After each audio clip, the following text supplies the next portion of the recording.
RTI gi kuthangda hangba wahangi paukum piraktaba loisang kharagi manungda governor gi secretary chu yaure. Rajbhavan kauringaida M suga kumjalising wajama palmarfutara marida mitop khandokpa amasung halan kibagi yanache kutyek pina kibagi wahang sing paukum piraktre. Haujikna lok bhavan haiduna khangnaraba governor gi secretary ta hangba wahangi paukum piraktabadagi first appellate authority the first appeal file tokre. Leibagasi parliament na union amasung state laingak sing da pangthokpa miyam gi thabak thoram sing manung mapan fau na uhan bagaloina na public office sing na mathau ningthi na amasung chum na pangthok hannabagi pandam da siam kiba right to information act solising manga gi tongan ba section sing gi makha da hangba wahang sigi paukum piraktaba amasung PBU hai jaba document sing piraktaba Manipur lainga ki loisang khara yaurakpadagi Manipur Information Commission yauna wakanarakpa singi manungda Lok Bhavan gi Governor Secretary su yaurakpagi fivamda leire. Adungai kumjali sing jamapal marfudara marida Rajbhavan haina khangnaringai gi Governor Secretary ta matamadugi All Manipur Students Union MSU gi President N Mohilal, Chief Secretary KK Sethi amasung Governor gi Advisor amati atai official singna witness oiduna mairoi loop asiga lenga kagi marakta Manipur da laiba mitop sing masak khangdokpa amasung makoibu masamasa gi maramda halan kibagi matangda kutyek pina kiba yanache amagi matangda Lok Bhavan da mari lainaba wahang kara hangbaga loinana yanache adugi mari lainaba document sing PBU hajarubada piraktre. Wahang sing asi hangduna mari lainaba document sing PBU haina Right to Information Act soklising aniga manga gi mari lainaba section na piba ayabagi matung inna RTI application ama uripok ningthau khongjam lekai da leiba ningthau khongjam Rajesh Elias Thanil na applicant oiduna Marstara through sol gising ni kuntarukta file tawkhibani. RTI application asi Governor Secretariat ki State Public Information Officer da address tawkhibani. RTI application asi Lok Bhavan gi Governor Secretariat na numit asi maktada receipt number nipan ahum mari manga gi makada loksil hokibani hairi. RTI ek ki matungina hangliba wahang sing amasung PU hairiba document sing asi application asi file torukpadagi receipt tauba numitagi parga numit kuntra nigi manungda applicant asida yawhangadabani hairi. Ek asigi mari lainaba section na wafam asi phongtoklabasu Governor Secretariat ki maikaidagi bifam thokpa paukum document sing piraktabadagi ngasi applicant asina Governor Secretariat ki first appellate authority the RTI Act solising manga gi section taramapal clause amagi matung inna first appeal file tawkre hari. Ngasi first appeal asibu ngasima Governor Secretariat na receipt number nipan manga taruk ki makhada receipt tawkre hari. Applicant asina Governor Secretariat ta PBU hairiba document sing di kumjalising machamalpon marfudra marida madamadugi Manipur lainga ki Chief Secretary na luchingba miutsinga MSU gagi marakta foreigner issue gi matangda kudyak pinakiba agreement adugi certified copy nakal ani gi mihutsing na pangthokkiba mifam adugi minute sing file noting natraga Governor Secretariat ta laiba office communication sing PBU hajakibani. Loinana yanache adu kutyek pinabada saruk yakiba official sing gi maming matha amasung makoi gi pham singsu khangan biu haibaga loinana agreement adugi matung inna Governor's Secretariat na Manipur laingak ta thabak onthok naba khangan kiba thabak thoram sing Manipur laingak na lokatpa thabak sing na jingba khangan biu haijakibani. Applicant asigi maikaidagi karigumba information sing document sing asi mari lainaba atopa loisang natraga authority amagi makutta lairabasu RTI Act soklising ani manga gi section taru clause ahung gi makhada mari lainariba loisang adugi public information officer ta transfer tawbiu haiba wafam su haijakibani hari. Loinana kutyak pina kiba yanache adugi mari lainaba document sing PU haibada ngarang phawbada piraktabadagi ngasi applicant asina Governor Secretariat asiki first appellate authority da ahanba appeal file tawkhibani hari. ꯃꯤꯌꯥꯝꯗ ꯆꯥꯎꯅ ꯑꯋꯥꯕ ꯄꯤꯒꯗꯕꯁꯤꯒꯤ ꯌꯦꯡꯂꯒ ꯊꯧꯔꯝ ꯄꯨꯝꯅꯃꯛ ꯂꯦꯞꯍꯟꯕꯒꯤ ꯈꯣꯡꯖꯪ ꯇꯣꯛꯄꯤꯔꯣ ꯍꯥꯏꯅ ꯃꯅꯤꯄꯨꯔꯒꯤ chief minister ꯌꯨꯝꯅꯥꯝ ꯈꯦꯝꯆꯥꯟꯅ ꯐꯣꯡꯗꯣꯛꯈ꯭ꯔꯦ꯫ ꯇ꯭ꯔꯣꯡꯂꯥꯎꯕꯤꯒꯤ ꯂꯥꯏꯕꯛ ꯊꯤꯕ ꯊꯧꯗꯣꯛ ꯑꯗꯨꯒꯤ CCTV ꯐꯨꯇꯦꯖꯅꯆꯤꯡꯕ ꯐꯪꯗꯨꯅ ꯃꯔꯥꯜ ꯂꯩꯕꯁꯤꯡ ꯍꯦꯛꯇ ꯐꯥꯕ ꯌꯥꯕꯒꯤ ꯐꯤꯚꯝꯗꯨꯃꯛꯇꯤ ꯑꯣꯏꯗꯕꯅꯤꯅ ꯆꯦꯟꯅꯔꯤꯕꯁꯤꯡ ꯐꯥꯅꯅꯕ NIAꯅ ꯏꯟꯚꯦꯁꯇꯤꯒꯦꯁꯟ ꯇꯧꯔꯤꯕ ꯑꯁꯤꯗ ꯃꯇꯝ ꯈꯖꯤꯛꯇꯪꯗꯤ ꯆꯪꯈꯤꯒꯅꯤ꯫ ꯇꯝꯊꯤꯔꯤꯕ ꯊꯧꯗꯣꯛ ꯑꯗꯨꯗ ꯆꯦꯟꯅꯕꯁꯤꯡ ꯍꯦꯛꯇ ꯈꯨꯗꯛꯇ ꯐꯥꯕ ꯍꯥꯏꯕꯗꯨꯃꯗꯤ ꯌꯥꯔꯣꯏꯗꯕꯅ ꯃꯔꯝ ꯑꯣꯏꯔꯒ ꯑꯃꯁꯨꯡ ꯊꯕꯛ ꯊꯧꯔꯝ ꯄꯨꯝꯅꯃꯛ ꯂꯦꯞꯍꯟꯕꯒꯤ ꯈꯣꯡꯖꯪ ꯑꯁꯤꯅ ꯃꯔꯝ ꯑꯣꯏꯔꯒ ꯃꯤꯌꯥꯝꯗ ꯆꯥꯎꯅ ꯑꯋꯥꯕ ꯄꯤꯒꯗꯕ ꯑꯁꯤꯒꯤ ꯌꯦꯡꯂꯒ ꯈꯣꯡꯖꯪ ꯑꯁꯤꯕꯨ ꯍꯟꯗꯣꯛꯄꯤꯔꯣ, ꯃꯇꯝ ꯇꯦꯟꯁꯤꯟꯕꯤꯔꯣ ꯍꯥꯏꯅ ꯃꯅꯤꯄꯨꯔꯒꯤ ꯆꯤꯞ ꯃꯤꯅꯤꯁꯇꯔ ꯌꯨꯝꯅꯥꯝ ꯈꯦꯝꯆꯥꯟꯅ ꯐꯣꯡꯗꯣꯔꯛꯈ꯭ꯔꯦ꯫ ꯋꯥꯐꯝ ꯑꯁꯤ ꯉꯁꯤ ꯆꯤꯡꯒꯥꯡꯕꯝ ꯃꯥꯟꯗꯞ ꯁꯦꯋꯥꯌꯠ ꯀꯃꯤꯇꯤ ꯑꯃꯁꯨꯡ ꯁꯦꯀꯦꯟ ꯋꯥꯔꯜ ꯋꯥꯔ ꯏꯝꯐꯥꯜ ꯀꯦꯝꯄꯦꯟ ꯐꯥꯎꯟꯗꯦꯁꯟꯅ ꯁꯤꯟꯗꯨꯅ ꯈꯨꯔꯥꯏ ꯊꯥꯡꯖꯝ ꯂꯩꯀꯥꯏꯒꯤ ꯃꯜꯇꯤꯄꯔꯄꯁ ꯍꯣꯜꯗ ꯖꯄꯥꯟꯅ ꯅꯣꯡꯊꯛꯇꯒꯤ ꯕꯣꯝ ꯊꯥꯗꯗꯨꯅ ꯄꯣꯈꯥꯏꯍꯟꯈꯤꯕꯗ ꯃꯤꯑꯣꯏ ꯀꯌꯥ ꯂꯩꯈꯤꯗꯕ ꯊꯧꯗꯣꯛꯀꯤ 34ꯔꯛ ꯁꯨꯕ ꯅꯤꯡꯁꯤꯡ ꯅꯨꯃꯤꯠ ꯊꯧꯔꯝ ꯄꯥꯡꯊꯣꯛꯄꯗ ꯑꯊꯣꯏꯕ ꯃꯤꯊꯨꯡꯂꯦꯟ ꯑꯣꯏꯅ ꯁꯔꯨꯛ ꯌꯥꯈꯤꯕ ꯆꯤꯞ ꯃꯤꯅꯤꯁꯇꯔꯅ ꯐꯣꯡꯗꯣꯛꯈꯤꯕꯅꯤ꯫ ꯃꯍꯥꯛꯅ ꯃꯈꯥ ꯇꯥꯅ ꯍꯥꯏꯈꯤꯕꯗ ꯂꯥꯟ ꯍꯥꯏꯕꯁꯤꯅ ꯃꯤꯑꯣꯏꯕ ꯈꯨꯟꯅꯥꯏꯗ ꯑꯋꯥꯕ ꯆꯩꯊꯦꯡ ꯀꯌꯥ ꯄꯤꯕꯅ ꯃꯔꯝ ꯑꯣꯏꯔꯒ ꯃꯥꯂꯦꯝꯒꯤ ꯑꯣꯏꯅ ꯂꯩꯔꯤꯕ ꯌꯨꯅꯥꯏꯇꯦꯗ ꯅꯦꯁꯟꯁꯅ ꯐꯥꯎꯕ ꯂꯥꯟ ꯂꯦꯞꯅꯅꯕꯒꯤ ꯋꯥꯔꯦꯞ ꯀꯌꯥ ꯂꯧꯔꯕꯁꯨ ꯉꯁꯤꯁꯨ ꯂꯥꯟ ꯑꯗꯨꯃꯛ ꯊꯣꯛꯂꯤ꯫ ꯃꯅꯤꯄꯨꯔꯗꯁꯨ ꯊꯣꯛꯍꯩꯗꯕ ꯊꯧꯗꯣꯛ ꯋꯥꯊꯣꯛ ꯀꯌꯥ ꯊꯣꯛꯂꯤ꯫ ꯍꯟꯗꯛꯇ ꯇ꯭ꯔꯣꯡꯂꯥꯎꯕꯤꯗ ꯕꯣꯝ ꯄꯣꯈꯥꯏꯕꯗ ꯄꯤꯛꯂꯤꯕ ꯑꯉꯥꯡ 2 ꯂꯩꯈꯤꯗꯕ ꯑꯃꯗꯤ ꯑꯉꯥꯡ 2ꯒꯤ ꯃꯃꯥꯅ ꯁꯥꯊꯤꯅ ꯁꯣꯛꯈꯤꯕ ꯑꯁꯤ ꯃꯅꯤꯄꯨꯔ ꯃꯤꯌꯥꯝ ꯄꯨꯝꯅꯃꯛꯀꯤ ꯌꯥꯝꯅ ꯊꯃꯣꯏ ꯁꯣꯛꯄ ꯅꯨꯃꯤꯠ ꯑꯃꯅꯤ ꯍꯥꯏꯈꯤ꯫ ꯊꯧꯗꯣꯛ ꯑꯁꯤꯒ ꯃꯔꯤ ꯂꯩꯅꯅ ꯁꯦꯝꯈꯤꯕ JSCꯒ ꯂꯩꯉꯥꯛꯀ ꯑꯅꯤꯔꯛ ꯐꯝꯃꯤꯟꯅꯗꯨꯅ ꯃꯈꯣꯏꯅ ꯇꯥꯜꯂꯛꯄ ꯗꯤꯃꯥꯟꯁꯤꯡ ꯑꯗꯨ ꯌꯥꯅꯈꯤ꯫ ꯂꯣꯏꯅꯅ ꯂꯩꯈꯤꯗ꯭ꯔꯕ ꯑꯉꯥꯡ 2ꯒꯤ ꯑꯄꯣꯛꯄꯒꯁꯨ ꯋꯥꯔꯤ ꯁꯥꯅꯈꯤ꯫ ꯂꯩꯉꯥꯛꯀꯤ ꯃꯥꯏꯀꯩꯗꯒꯤ JSCꯅ ꯗꯤꯃꯥꯟ ꯇꯧꯕꯗ ꯌꯥꯎꯔꯛꯇꯕ ꯑꯉꯥꯡ 2ꯒꯤ ꯑꯄꯣꯛꯄ ꯑꯗꯨ ꯃꯍꯥꯛꯅ ꯍꯧꯖꯤꯛ PSFꯇ ꯄꯥꯏꯔꯤꯕ ꯄꯣꯁ ꯑꯗꯨꯒ ꯆꯥꯟꯅꯕ ꯑꯃ ꯁ꯭ꯇꯦꯠ ꯂꯩꯉꯥꯛꯀꯤ MR ꯅꯠꯇ꯭ꯔꯒ IRBꯗ ꯍꯥꯞꯄ ꯐꯥꯎꯕ ꯍꯧꯗꯣꯛꯈꯤ꯫ ꯃꯆꯥ ꯀꯥꯏꯅꯕꯒꯤ ꯋꯥꯈꯜꯒꯤ ꯑꯋꯥꯕ ꯀꯌꯥ ꯃꯥꯌꯣꯛꯅꯔꯤꯕ ꯃꯃꯥ ꯑꯗꯨ ꯃꯍꯥꯛꯀꯤ ꯃꯄꯨꯔꯣꯏꯕꯅ ꯑꯃꯨꯛ ꯁꯔꯚꯤꯁꯀꯤꯅꯤ ꯍꯥꯏꯗꯨꯅ ꯃꯄꯥꯟꯗ ꯆꯠꯊꯣꯛꯈꯤꯕ ꯇꯥꯔꯒꯗꯤ ꯍꯦꯟꯅ ꯋꯥꯔꯒꯅꯤ ꯍꯥꯏꯗꯨꯅ ꯂꯩꯉꯥꯛꯅ ꯍꯧꯗꯣꯛꯈꯤꯕ ꯋꯥꯐꯝꯅꯤ ꯍꯥꯏꯈꯤ꯫ ꯂꯣꯏꯅꯅ ꯕꯣꯝ ꯄꯣꯈꯥꯏꯈꯤꯕ ꯃꯐꯝ ꯑꯗꯨꯕꯨ ꯍꯦꯔꯤꯇꯦꯖ ꯁꯥꯏꯠ ꯑꯣꯏꯅ ꯂꯥꯎꯊꯣꯛꯄ ꯌꯥꯅꯅꯕ ꯂꯩꯉꯥꯛꯅ ꯍꯣꯠꯅꯔꯒꯅꯤ ꯍꯥꯏꯕꯒꯤ ꯊꯥꯖꯕꯁꯨ ꯊꯝꯈꯤꯕꯅꯤ꯫ ꯉꯁꯤꯒꯤ ꯊꯧꯔꯝ ꯑꯗꯨꯗ MLA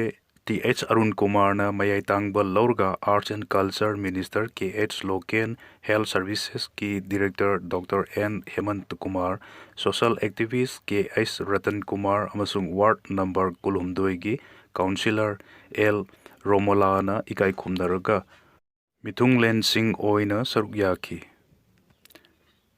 ꯊꯧꯔꯝꯒꯤ ꯃꯅꯨꯡ ꯆꯟꯅ ꯅꯤꯡꯁꯤꯡ ꯅꯨꯡꯕꯤ ꯑꯃꯁꯨ ꯃꯥꯏꯈꯨꯝ ꯍꯥꯡꯗꯣꯛꯄꯒ ꯂꯣꯏꯅꯅ ꯆꯤꯞ ꯃꯤꯅꯤꯁꯇꯔꯅ ꯂꯨꯆꯤꯡꯗꯨꯅ ꯕꯣꯝ ꯄꯣꯈꯥꯏꯕꯒꯤ ꯊꯧꯗꯣꯛꯇ ꯂꯩꯈꯤꯗ꯭ꯔꯕꯁꯤꯡꯒꯤ ꯃꯐꯝꯗ ꯍꯩꯀꯠ ꯂꯩꯀꯠ ꯇꯝꯗꯨꯅ ꯏꯀꯥꯏ ꯈꯨꯝꯅꯈꯤ ꯑꯃꯁꯨꯡ ꯃꯤꯅꯤꯠ ꯑꯃ ꯇꯨꯃꯤꯟꯅ ꯂꯦꯞꯇꯨꯅ ꯑꯋꯥꯕ ꯐꯣꯡꯗꯣꯛꯈꯤ꯫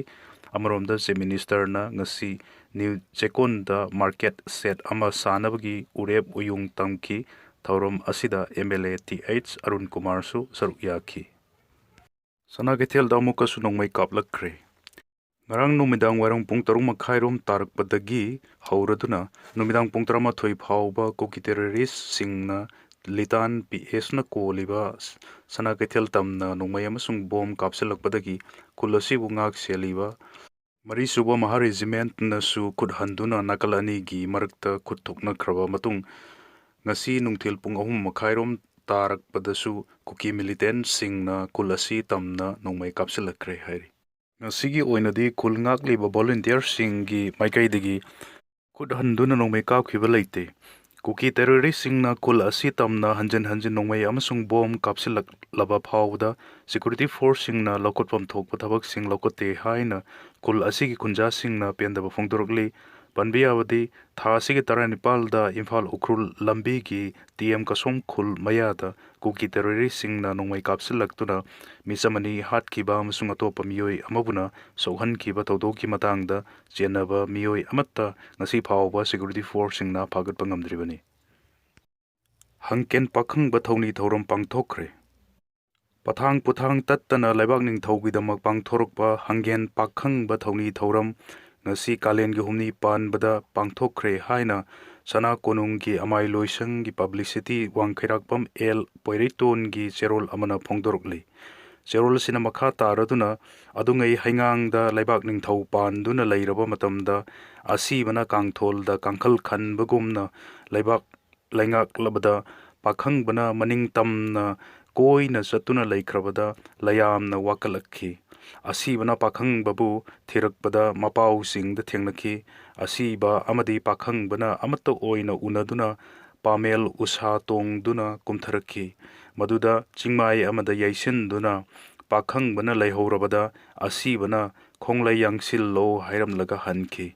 Pakhangbana ungam tongduna halakpada hangen khongda nongthang leimana insingduna leiramkhi. Maduda pakhangbana hangen nangkhaiduna chatke taurabada nongthang leimana phaduna wari sanakhiba mafamsida leibaki yaiphanabagidamag Ningthau konungki amai loisangna sinduna haukhiba wari singbulbu ningsingladuna thauni thauramsi pangthokpani. Thauramsi maina wai tangna sam leibak ningthauna chatharakpa sana konungki masil amani. Ngasigi thauramsi angom ningthauna lusingduna phamnaibasing maiba pena maibi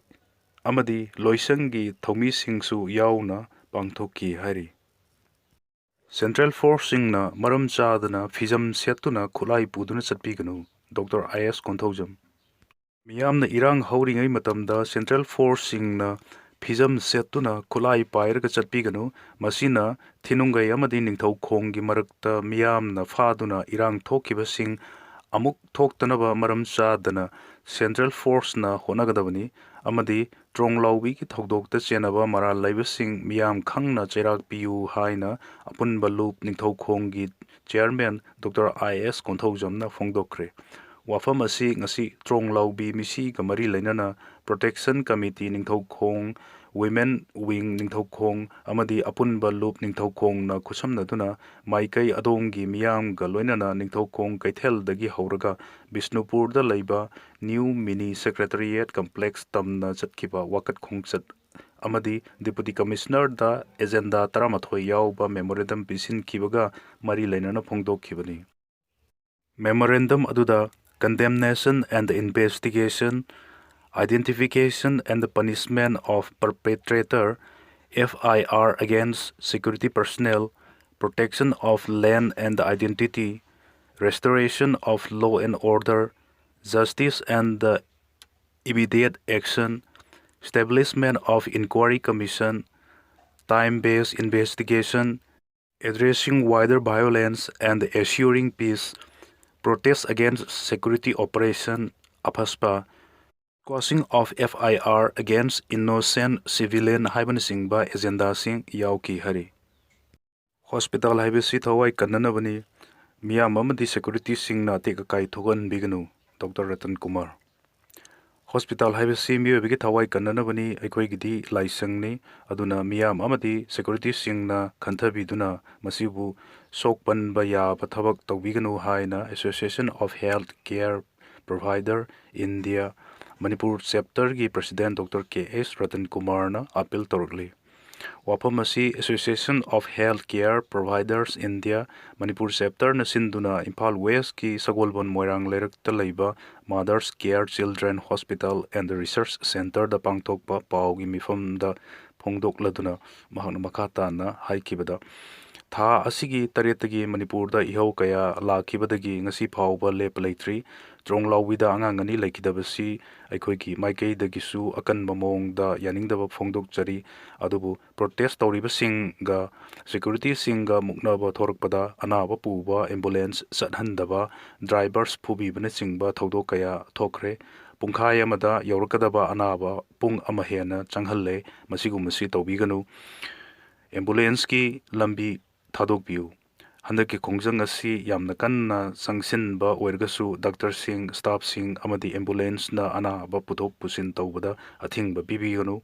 yariba makai hiram sida miyamna khanthabiduna amadi security force sing nasu mityeng changbiu wafam si hospital khuding makini asokpa anaba khuding mak layeng nanaba hospital pukalakpa ngaktani thasigi taranipan gi numidang da hospital sida thokiba tear gas kapsilakpagi thodokta tha anida ngairiba angang hospital manungda ambulance thaujinduna puthanaba honaringaida matamdani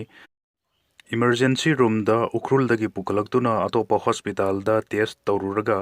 refer tawrukpani consultant doctor singna kanna honaringaida tear gas cell adu gate ki yumbi mapada takhibani manungda kapsilakpa makti natte adubu gate ki mapanda taraga pokhaiduna gas sing adu manungda humjilakibani maduna maram oiduna manungda leiba mi ngamnakide private ward ta leiba heart ki anaba leiba patient ama staff amana pukningi wakal nungaitaba adu phathananaba honabada matam kaya sangki khudongchadaba kaya ama mayuknakhi paugi mifamduda association sigi patron Dr. Palin Khundongbamna Tronglawida angang ani leikidabasi yamna nungaitaba phawi miyamna khongjang jangsilakpada internet fawwa thingjinki adubu irang sida hospital amadi staff sing soklakpa chathok chasin da khudong chadaba thoklai adubu hospital maktada tear gas cell sing kapsin ba asibudi yajaningde Maramaduna miyam amadi security singna hospital soktanwa honabiyu amadi ambulance singna chatpada phu chaibagi thodok matungda amuk hanna thoganbiginu haina phungthokki Tronglawbigi thodok central force na khangde haibi yaroi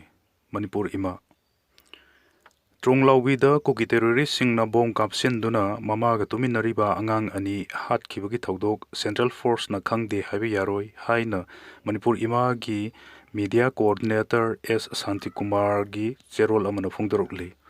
central force ka nakna na leiriba mafam amada thodok asi matau karamna thoklibano thodok asigi matangda kupna thigatpiu thodok asibu yaningdaba phungdoktuna miyamna sangsinkiba khongjangda CRPF na nongmai kapada asok apan nangkiba miyoisingna rims amadi rajmedi city da laikanarkiba sida Manipur gi ima gi team amana yengsin kibakaloinana angamba cha thak tingbang khre hari ukrul lambi da tangkul micham ani hat kiba terrorist ki thawongne thodok asi yaningde Jenaba sing phaduna cherak pibiyu miyam ngakpa ngamdraba central forcing mayum da halanbi kro haina phungdokli Prime Minister Narendra Modi na sangagadaba oil refinery station ama mai sakre Prime Minister Narendra Modi na ngasi sangagadaba Rajasthan gi Balotra district ki Padrada laiba refinery ama ngarang mai nutumna sakre Mayadu refinery asigi crude distillation unit section dagi horkibani firefighter singna refinery adu da sangsin-duna mai muthatnanaba honaki adubu mai adu sauna sakibana maramurga muthatnanaba honabada matam sangkibana refinery asigi CDU section da sauna mangata thokre refinery asi ngasi prime minister na sangananaba thoranglingaida kamdaun mai saklakhimdo haibadu thijananaba khongthang lakhutkibaga loinana mafam asida security ki section thorang lakhutkhre refinery asi lupa crore 108 hena sangna sakhibani mahiroi singna masaga chunaba career khanbada mateng oinanaba class 9 gi vocational lairik puthokre mahiroi singna awangba thaki mahi tampham sangda tunggi career yengdana aphangba stream amada mathong maram khangdana mahi tamlibani haiduna songsinduna masaga chunadaba fielda matam manghanbagi mahutta masaga chunaba career khanbada mateng oinanabagi National Council for Education Research and Technology NCERT na class 9 gi ahanba vocational lairik puthokre Kosal Bikas haina mingthonba lamai chanigani funipan panba lairik asi numit kharani gi mamang da lairik yonpham singda phangba hongnakrabani lairik asida miyoi amana mityeng sangba yaba tongan ba profession kuntaret ki matangda marik chumna paudamle hairiba lairik asi lakleba academic year asidagi hauraduna mairoi singda pungcha magi manungda takpi tambigadabani hairi NCERT gi senior official ama na lairik asida farming construction apparel tourism amadi health service na singba vocational singi maramda sugaina yaubda natana sheet metal work plumbing pottery furniture ꯁꯥꯕꯅꯆꯤꯡꯕ ꯇꯣꯉꯥꯟ ꯇꯣꯉꯥꯟꯕ profession 23 ꯂꯣꯝꯒꯤ ꯃꯔꯝꯗ ꯃꯍꯩꯔꯣꯏꯁꯤꯡꯗ ꯁꯨꯒꯥꯏꯅ ꯈꯪꯍꯟꯅꯅꯕ ꯄꯥꯟꯗꯝ ꯊꯝꯂꯤ ꯍꯥꯏꯈꯤ꯫ ꯖꯄꯥꯟꯗ ꯃꯦꯒꯅꯤꯆ꯭ꯌꯨꯗ 8.4 ꯌꯧꯅ ꯌꯨꯍꯥ ꯍꯥꯈ꯭ꯔꯦ, ꯕꯨꯂꯦꯠ ꯇ꯭ꯔꯦꯟꯁꯤꯡ ꯃꯊꯧ ꯂꯦꯞꯍꯟꯈ꯭ꯔꯦ꯫ ꯉꯔꯥꯡ ꯖꯄꯥꯟꯗ ꯃꯦꯒꯅꯤꯆ꯭ꯌꯨꯗ 8.4 ꯌꯧꯅ ꯍꯥꯈꯤꯕ ꯑꯀꯟꯕ ꯌꯨꯍꯥꯅ ꯂꯩꯕꯥꯛ ꯑꯗꯨꯒꯤ ꯑꯋꯥꯡ ꯑꯃꯁꯨꯡ ꯑꯋꯥꯡ ꯅꯣꯡꯄꯣꯛ ꯊꯪꯕ ꯃꯐꯝꯁꯤꯡꯗ ꯁꯨꯅꯥꯃꯤ ꯏꯊꯛ ꯍꯧꯔꯛꯄ ꯌꯥꯕꯒꯤ ꯑꯣꯏꯊꯣꯛꯄ ꯂꯩꯔꯦ꯫ ꯏꯋꯥꯠ ꯄ꯭ꯔꯣꯚꯤꯟꯁꯇ ꯂꯩꯕ ꯃꯤꯌꯥꯀꯣ ꯁꯤꯇꯤꯗꯒꯤ ꯃꯥꯏꯜ 78 ꯔꯣꯝ ꯂꯥꯞꯄ ꯃꯐꯝꯗ ꯌꯨꯍꯥ ꯍꯥꯕꯒꯤ ꯏꯄꯤꯁꯦꯟꯇꯔ ꯑꯣꯏꯈꯤꯕꯒ ꯂꯣꯏꯅꯅ ꯂꯩꯕꯥꯛ ꯑꯗꯨꯒꯤ ꯕꯨꯂꯦꯠ ꯇ꯭ꯔꯦꯟ ꯁꯔꯚꯤꯁꯇꯁꯨ ꯆꯥꯎꯅ ꯑꯀꯥꯏꯕ ꯄꯤꯈꯤ ꯍꯥꯏꯅ ꯌꯨ.ꯑꯦꯁ. ꯖꯤꯑꯣꯂꯣꯖꯤꯀꯦꯜ ꯁꯔꯚꯦꯅ ꯐꯣꯡꯗꯣꯔꯛꯈ꯭ꯔꯦ꯫ ꯖꯄꯥꯟ ꯂꯩꯉꯥꯛꯅ ꯑꯣꯃꯣꯔꯤ, ꯍꯣꯀꯥꯏꯗꯣ ꯑꯃꯗꯤ ꯏꯋꯥꯠꯇ ꯂꯩꯕ ꯄꯦꯁꯤꯐꯤꯛ ꯑꯣꯁꯤꯟꯒꯤ ꯁꯃꯨꯗ꯭ꯔ ꯈꯣꯡꯕꯥꯟꯁꯤꯡꯗ ꯁꯨꯅꯥꯃꯤ ꯏꯊꯛ ꯊꯣꯛꯄꯒꯤ ꯑꯣꯏꯊꯣꯛꯄ ꯌꯥꯅ ꯂꯩ ꯍꯥꯏꯅ ꯆꯦꯛꯁꯤꯟ ꯋꯥꯔꯣꯜꯁꯨ ꯊꯝꯈ꯭ꯔꯦ꯫ ꯁꯨꯅꯥꯃꯤ ꯏꯊꯛ ꯊꯣꯛꯄ ꯌꯥꯕꯒꯤ ꯑꯣꯏꯊꯣꯛꯄ ꯂꯩꯕꯅ ꯁꯃꯨꯗ꯭ꯔ ꯃꯄꯥꯟꯗ ꯅꯠꯇ꯭ꯔꯒ ꯇꯨꯔꯦꯜ ꯃꯅꯥꯛꯇ ꯂꯩꯕ ꯃꯐꯝꯁꯤꯡꯒꯤ ꯃꯤꯑꯣꯏꯁꯤꯡ ꯏꯊꯛꯅ ꯁꯣꯛꯍꯜꯂꯣꯏꯗꯕ ꯃꯐꯝꯁꯤꯡꯗ ꯊꯥꯡꯗꯣꯛꯄ ꯌꯥꯕꯒꯤ ꯑꯌꯥꯕ ꯄꯤꯈ꯭ꯔꯦ꯫